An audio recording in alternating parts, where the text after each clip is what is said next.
Great day for St. Barnabas here on the 27th floor of Nasdaq.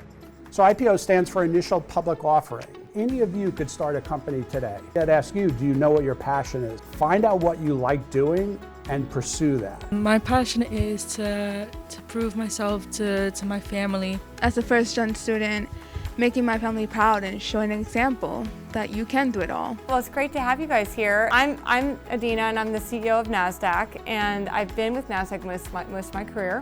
I went to an all-girls school too, so I definitely know the benefit of that education, and it actually prepares you better to be in college in a co-ed environment. You kind of walk into college with a lot of confidence. Was there anyone who you looked up to through college? The reason I wanted to be an astronaut is I think Sally Ride was the first female astronaut to go into space. I had a science teacher in high school. His answer was, okay, well, let's sit down and figure out how to do that. That was the attitude that I got from my teachers, was anything's possible, so let's sit down and figure out how to do it. Nasdaq was born as a disruptor and an innovator. We were there to disrupt the industry, take technology and make it so that we democratize access to the capital markets. That's literally why Nasdaq was born.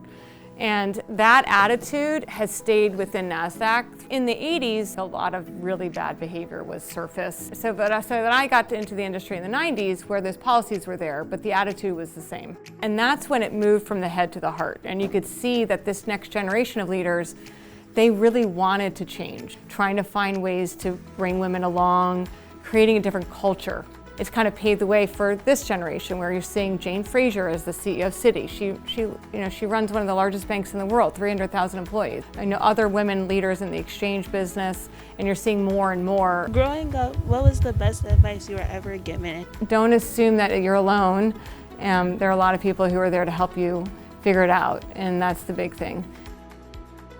The trip for Nasdaq was very informative. My favorite part of this experience was when the speakers talked about how they got to where they are now. And so I was really lucky to enjoy this experience, and I'm very grateful for it. If I keep going after a struggle, I'm going to succeed. Youth Inc. is raising our city.